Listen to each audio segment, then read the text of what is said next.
Good morning, it's Caroline Stevens seeking the truth. Oh, is there anybody there?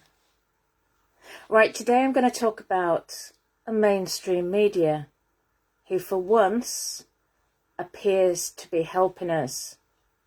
So, this is the front page of this morning's Daily Mail. I'll just hold it up.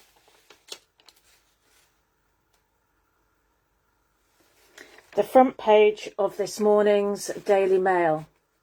And in actual fact, today's paper is a good one. So this is the front page of the Daily Mail.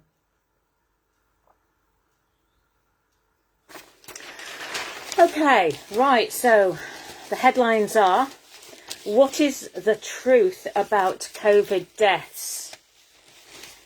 Grieving families last night said deaths had been wrongly certified as COVID-19, demanding an inquiry. So we're looking at an inquiry. Top medical experts and MPs also insisted that they were certain that too many fatalities were being blamed on the virus. One funeral director said it was a national scandal. The claims are part of a Daily Mail investigation that raises serious questions over the spiralling death toll. More than 100 readers wrote heartbreaking letters. So if you remember, a few days ago, sorry, I've got all these papers around here. A few days ago, I relayed what Belle Mooney, one of the journalists at the Daily Mail, had said about her father who had had COVID-19 put on his death certificate, and that in actual fact he'd failed all 3 tests, so he'd got 3 negative tests. So basically, since that article was put into the Daily Mail last Saturday, Belle Mooney and the Daily Mail have received over 100 letters with harrowing tales, similar to what Belle had encountered herself. So it says more than 100 readers wrote heartbreaking letters following that moving article. She revealed the death of her 99-year-old father, who suffered from dementia and chronic obstructive pulmonary disease, was recorded as coronavirus. Dozens expressed similar frustrations that the causes of death of elderly and already unwell relatives had been wrongly attributed. 8 of the families who wrote to the Daily Mail have successfully urged doctors to change causes of death previously recorded as COVID-19. Layla Moran, the Liberal Democrat MP who chairs the all-party parliamentary group on coronavirus, said, the government should call a public inquiry into the handling of the pandemic immediately, with an interim investigation into all COVID deaths that should report as soon as possible. And this will be the tip of the iceberg, because it was like I was talking to one of my neighbours yesterday, and he doesn't buy the Daily Mail. He doesn't go on social media. He didn't have any idea that there had been a mis-certification of death certificates. So, and that's a person who, although is retired, so has that time to do all that. So let's not make assumptions that people have this degree or that degree or have the time at home. We need to get this message out. The Daily Mail does have a following, and but most of my neighbours don't buy it. So I would urge you to buy the paper today, because it really, really has some interesting stories. So let's press on. So Tory MP Paul Bristow, a member of the Commons Health Committee, said it's almost certain that a number of deaths have been wrongly attributed to COVID-19. Not only has this skewed figures when data has been so important in deciding how we respond to the pandemic. That's a big issue here. They're talking about numbers. This is a numbers game. So the idea had to be to boost the numbers. And we all know that thousands of people were returned to care homes ill. What was the medical profession thinking about sending those people back? So it's about time these people broke ranks and confirmed that it's the government instructing them. It's the government paying money. Because this won't come out of the inquiry, if there ever should be an inquiry. And the fact that this is coming out now after 17 million people have had it, their first one, including Theresa May, apparently, that's in this paper this morning. Theresa May and Carol Vorderman, I believe, has had it. Whatever they've had. Right.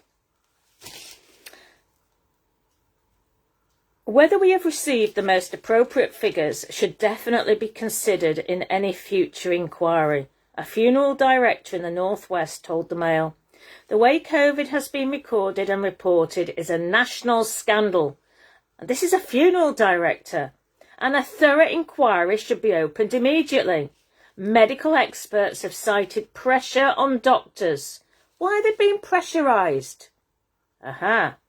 To include COVID-19 as a cause of death, because it was last year ruled a notifiable disease, meaning any case needs to be reported officially. Professor Claire Gerarda, former chairman of the Royal College of GPs, said, "When this all comes out in the wash, we will find out we have over-recorded COVID-19 as a cause of death." So if you're sat at home now and thinking, why does nobody want to take my taxi out anymore? Or who's going to pay the rent and the rates on my hairdressing salon when we've been closed for longer than we've been open? This, never mind it being a conspiracy, they've just said there's been pressure, notifiable disease. And it doesn't even talk about the PCR tests, which is another ball game altogether. Well, it's another game. I mean, that's the thing, isn't it?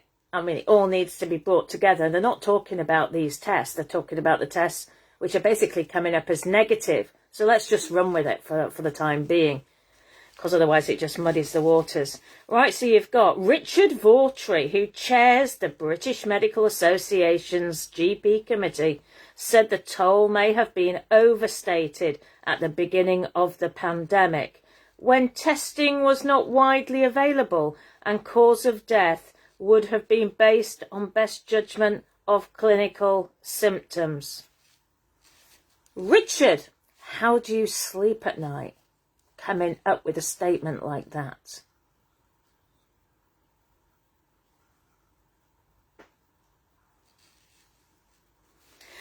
A Department of Health spokesman said, "We are confident the death statistics are robust." What does that mean?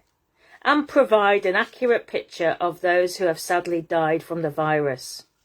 The guidance to doctors completing a medical certificate of cause of death explains they are expected to state the cause of death to the best of their medical knowledge and belief."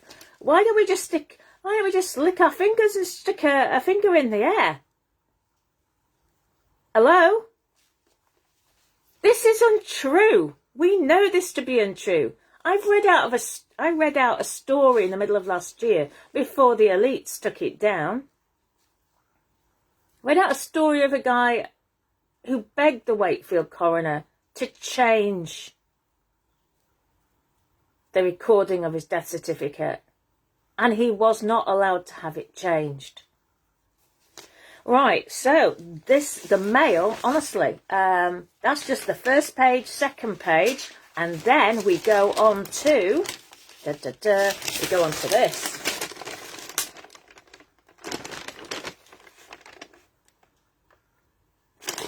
Right, so It says in a shocking article, the Mail's Belle Mooney revealed her father was wrongly certified as dying of COVID. Your avalanche of responses shows she is far from alone. Let's give them that avalanche of responses, because only a small proportion of the population actually knew about this, the Daily Mail expose. Now, I know we're going to say, oh, well, it's the mainstream media. But come on, what else can we do at this moment in time but get these stories out?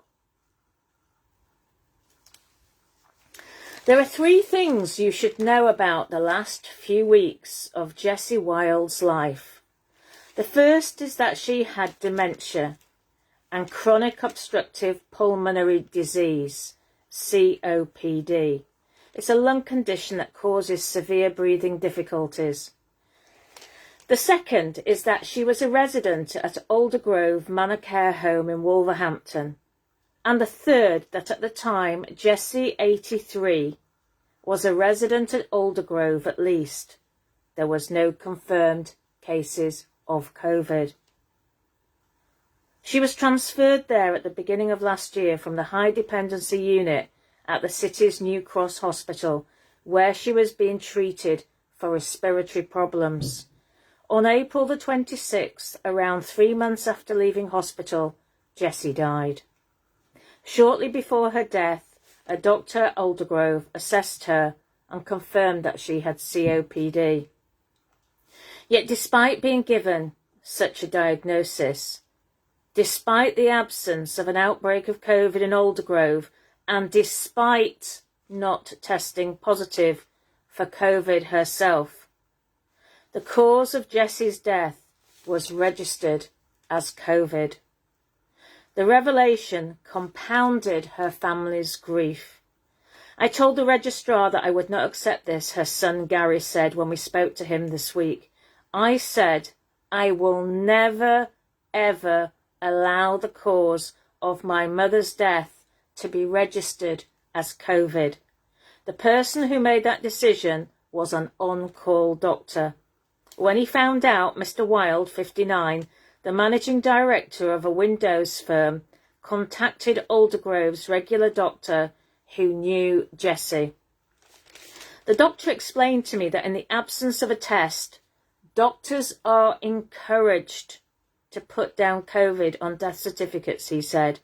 But he agreed that my mother was suffering from COPD and severe dementia, and he also agreed to get the death certificate changed. This only happened because I challenged it. Jessie, who separated from her husband when her 5 children were grown up, was much loved.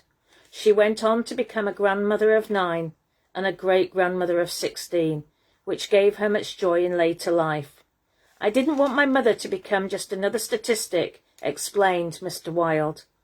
The least she deserved was to have the right information included on her death certificate.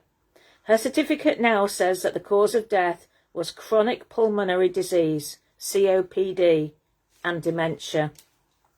The word COVID was removed. The Wild family are not alone. People nationwide, we now know, who have suffered bereavements during the pandemic have had a similar experience.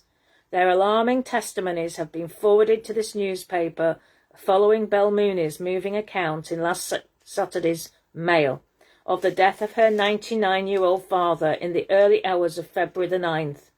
He had passed 3 COVID tests, but was still classed as one of Britain's 120,000 COVID victims. 120,000 they've put as COVID-19 being the main cause of death in the UK. The fudging of the statistics has brought a story to the world as if there is something deeply disgusting about the UK. So,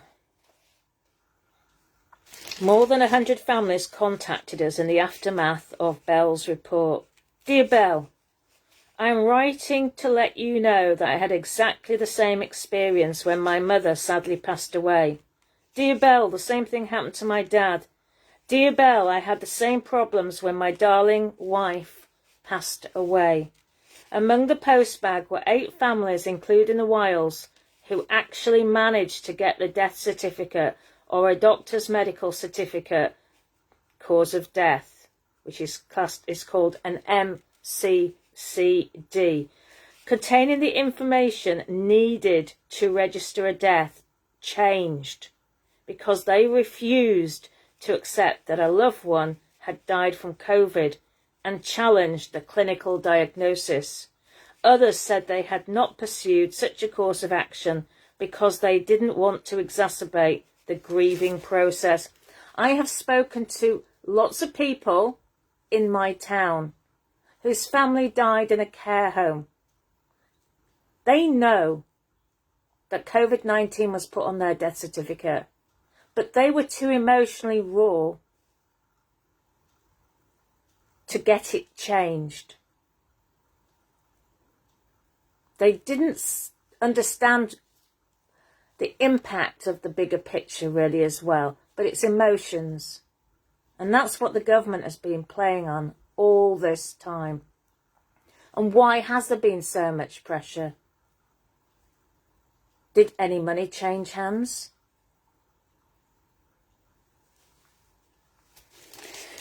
Others, they didn't want to exacerbate the grieving process. Common sense tells us these can't be the only examples. No.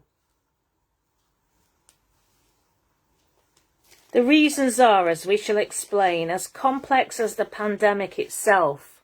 Really? I don't think so. It is not complex at all. And this is where, I take the mainstream media to task. You have to take the nuggets of gold from some of their articles, and then you have to work it out yourself. And we know, I've only just re-released my COVID-19 Act 2020. I've only just re-released it after the elites took that down. What was really going on behind that act? Does anybody out there ever bother? Because they're busy concerned about paying for the bills, because a lot of them haven't got a job anymore.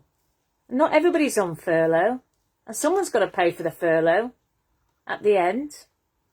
Right, so it says overstretched doctors, anxious to do the right thing in an unprecedented situation where the recording of incidents of COVID is a legal requirement, would account for the most. So we're putting it down to overstretched doctors.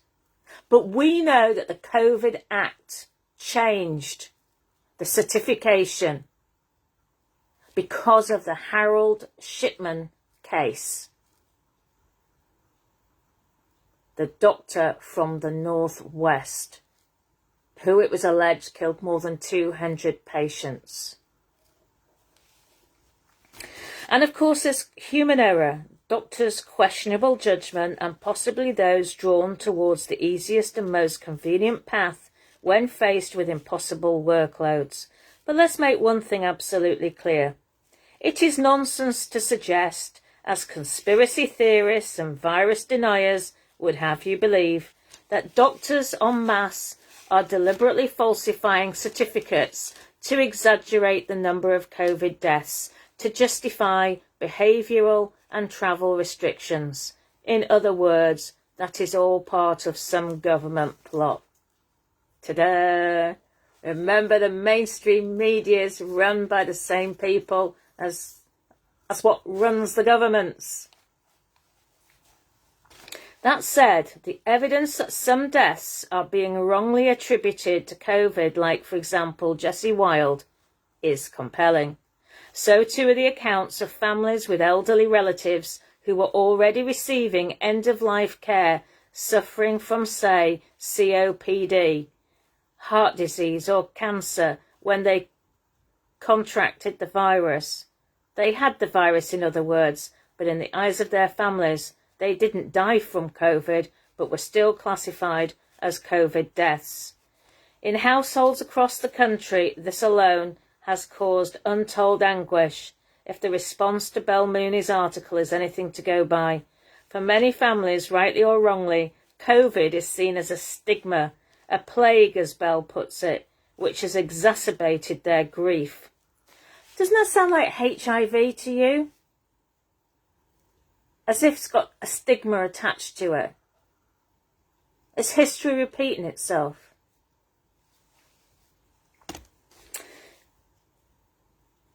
This is the hidden story behind the statistics, what the people who have been writing to the Mail in their droves over the past week are telling us. It is why distinguished retired pathologist John Lee believes that he can think of no time in my medical career when it has been more important to have an accurate diagnosis of the disease and an understanding of precisely why patients have died of it. There is no accepted international standard. Isn't that interesting? No accepted international standard of how you measure COVID deaths. Trying to rank different countries to decide which is the worst in Europe is, to quote one leading statistician, a completely fatuous exercise. Now, why do we think that Britain has been made out to have higher rates, much higher rates than the rest of Europe? Could it be that Great Britain is the holder of God's covenant? We only have to look at the Holodomor, what happened over there in Ukraine. We're being punished. Is it because we also voted for leaving the European Union? You know? We're being punished because the thing is, I work for Vote Leave. And Boris Johnson decided to leave the European Union. Well, it was announced, I believe, on the 8th of March. The 8th of March for a referendum that was on the 23rd of June. That's how convinced he was of leaving the European Union. It was a political move. That's all. And how do I know that? Well, the week before we voted, he fronted a video encouraging Turkey to join the European Union. And if he was that interested in leaving, what business of it is of his whether Turkey joins the European Union or not?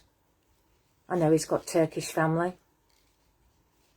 And of course his father, Stanley Johnson, who now appears on Gogglebox occasionally, he wrote a book about the virus, the Marburg virus, in fact, in 1982, which was strangely re-released and called The Virus last year during one of the lockdowns. So, keep it in the family. Right, let's have a look. So it says in Britain, there are two parallel reporting methods. So it's good to get all this cleared up and in one video. There are two parallel reporting methods, two different sources of statistics. And please do get this out, because not everybody reads the Daily Mail.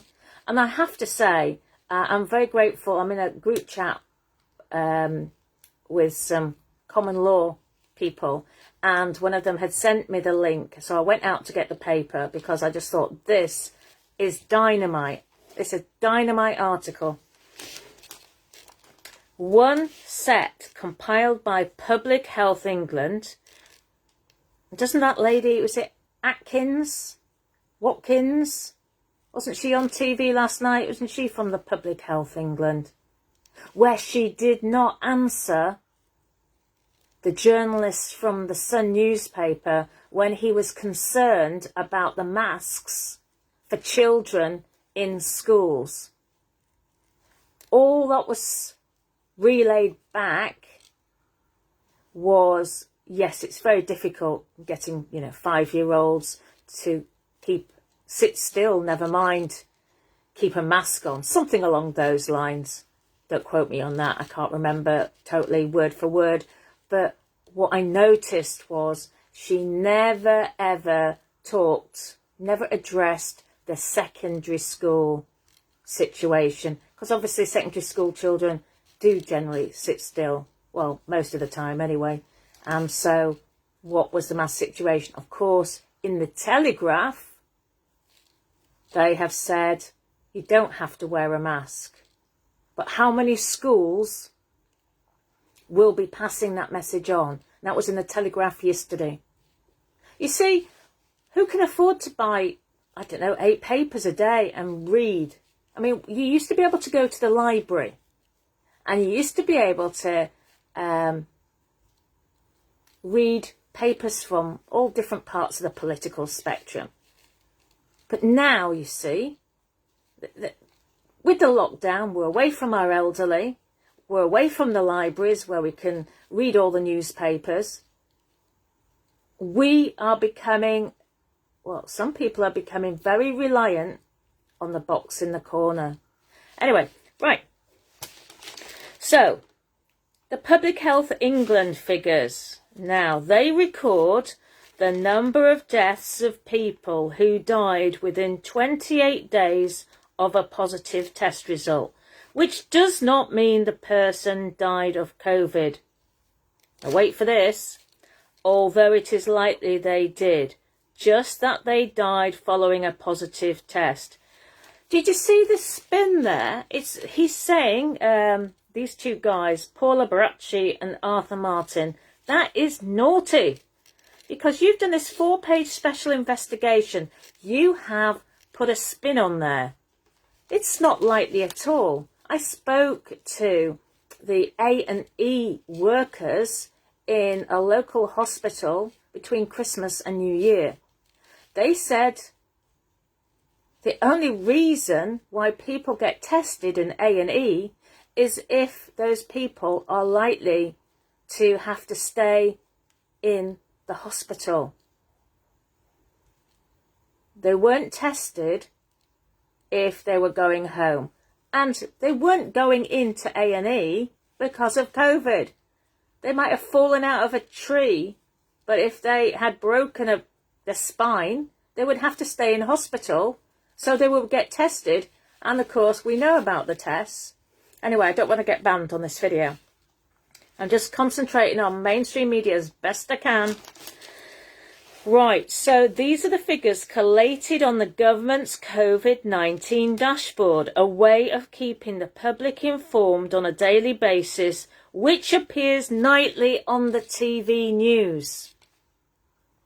The most comprehensive figures and the ones trusted by the medical establishment are those published.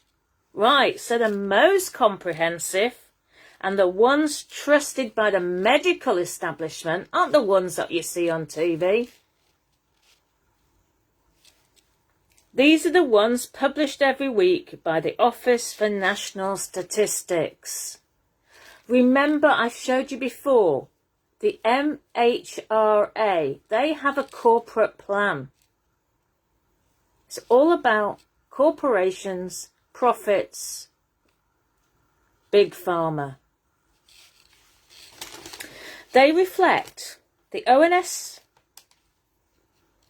figures reflect what doctors responsible for a patient in their final illness write on death certificates to the best of their knowledge and belief, whether the deceased has tested positive for COVID or not.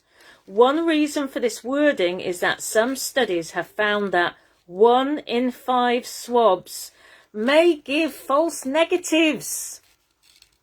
And what about 1 in 5 swabs might give false positives? You see, they've skewed it again. So everything depends on the doctor. It is the area which is causing the most controversy, especially in care homes, which account for 1/4 of all COVID deaths. So why did the government issue guidelines to send all those ill people back to their care homes? 1/4 of the deaths are from care homes. They go back being ill, and you know what it's like. It's being ill spreads like wildfire. Didn't that boost the figures up quite dramatically?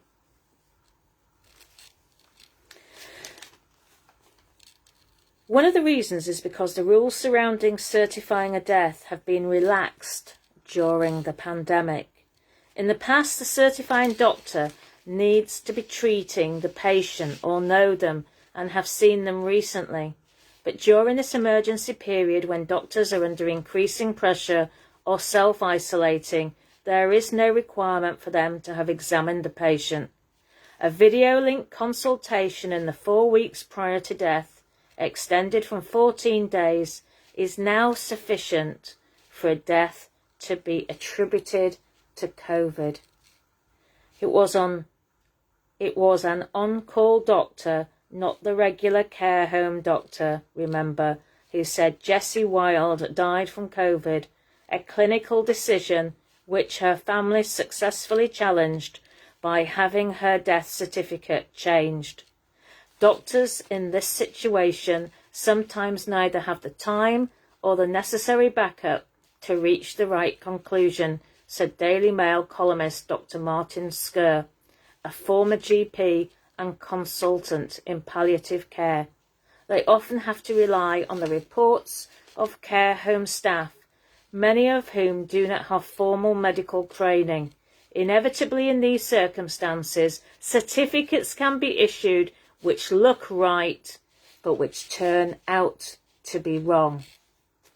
And any reference to COVID on a death certificate, either directly as an underlying cause or as a contributory cause, and the death will be recorded as a COVID death in the ONS statistics. We have been saying this all along. But we are conspiracy theorists. No, we are telling the truth. COVID is a notifiable disease, and doctors have a legal duty to report any incidence of the virus. Might this explain what the doctor at the care home in Wolverhampton, where Jessie Wild died, meant when he was challenged by her son after discovering his mother was about to become another statistic? Well done to these families who managed to get the record put straight. But I do think that very, very few people have undertaken this route for truth. I heard about the Muslim community. They have to bury their dead within 24 hours, I believe. I might have got that wrong, but that's my understanding. So they haven't got time to argue with the doctors. And a lot of the deaths were in cities, built-up areas. So I would imagine there's be probably quite a few people who, for religious reasons, buried their dead or cremated their dead very soon after. Wow. Right, so finish off with then.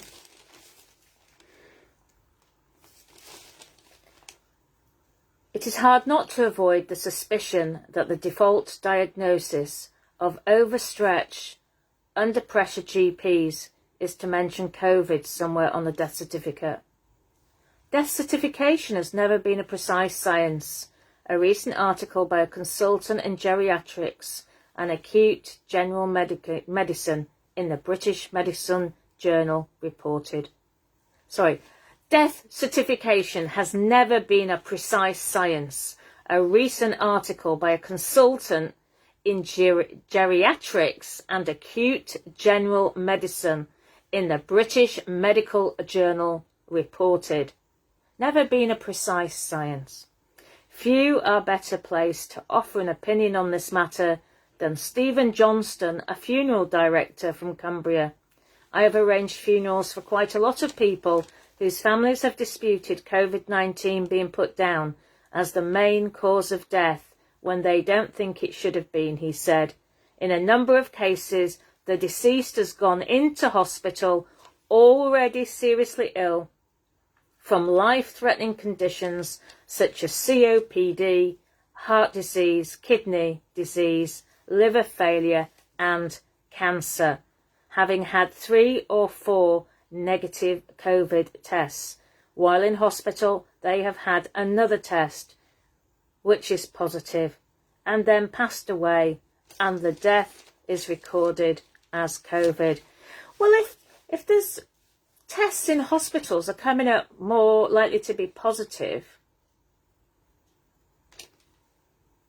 could mean one of two things, couldn't it? I think families are upset because there is a little bit of stigma attached to a COVID death that people don't like. They are more comfortable with very elderly family members passing away peacefully in their sleep. One of the families we spoke to was of Tony Enos, 96, who was receiving end-of-life care when 2 days before his death he tested positive, which meant COVID went on the death certificate. He died of heart failure, not COVID, his son Richard said. David Brighouse, 72, was terminally ill with multiple system atrophy, a rare neurodegenerative disorder, but tested positive shortly before his death, which meant COVID went on the death certificate. I feel strongly that Dad died of his existing illness, his daughter Julie said. And it was a similar story for David Sutcliffe, 81, who suffered from vascular dementia and Alzheimer's and had been clear of COVID for more than 6 months before he died last October. And publishing giant Naim Atallah, 89, believed to be suffering from terminal cancer, whose death was nonetheless attributed to COVID when he died in February. His last test came back clear, and had even been vaccinated against the virus 4 weeks before his death. Ooh, the complexity of the different recording methods makes it difficult to estimate the scale of the shortcomings highlighted today. What is undeniable is that record numbers of people have been dying since the pandemic began. This is not fake news. Really? Well, I suggest people go and look at the ONS, the Office for National Statistics. Look at the numbers. I've posted them on my timeline in the last couple of days. And look at the figures for 2020 and look how they compare with the figures for 1990. Remember last year, we had people rushing in and claiming to be living here because of Brexit.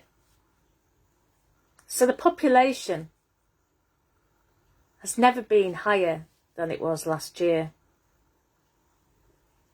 And the ONS figures were higher in some previous years in our living memory. So how's that happened? Okay. The complexity of the different recording methods makes it difficult to estimate the scale of the shortcomings. So, but are the statistics always telling the whole truth? Well, they've just admitted there's 2 sets of statistics. There's one set that talk about a recording with a dubious test, and that recording gets put on the TV. So I'm going to leave it there for now. I hope you do share this video, because we can't just rely on people reading the Daily Mail. We can't just rely on people actually fighting the system because of stigma or or not because they're too emotionally involved.